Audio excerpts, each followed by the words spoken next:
Hello and welcome back. In this code lesson, I will show you sharing memory between processes. In this example, I will demonstrate you how to create a share simple numeric value between processes using the value type from the multiprocessing module. So, let's get started. Let's start from imports. From multiprocessing, import process and value and import time. Now let's create our main function of the increment. Increment. I will pass the share value. Okay, for I in range 10, time.sleep of 0.1 seconds. And now I will use the shared lock mechanism. So with shared value dot get lock, what it does, it's synchronize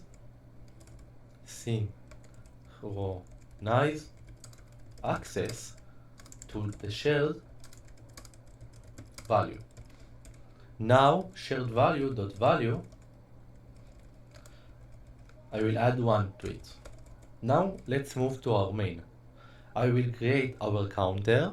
It will be a shared numeric value init with 0 numeric value. So counter will be equal to value from type I is integer with the value of 0. Excellent. Now let's create our P1. P1 will be equal to process target increment, and I will pass the arguments of counter. Let's do the same for P2. Excellent. Now let's start P1, let's start P2, and let's join them.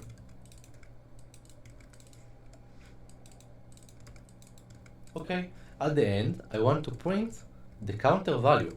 So the counter value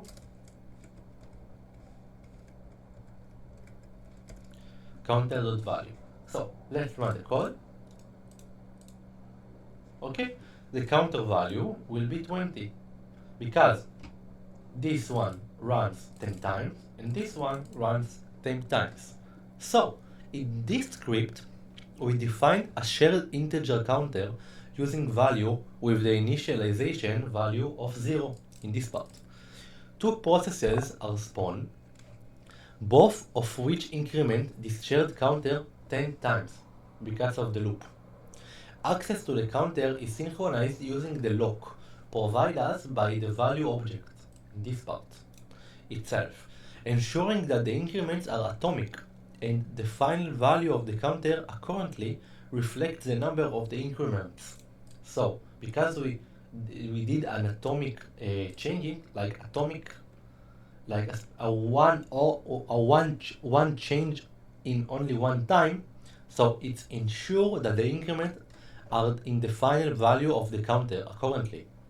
So this example highlights us the basic mechanism for the sharing and synchronization access to simple data using value between two processes. In the next lesson, I will show you example with an array. Okay, I will see you there. Bye bye.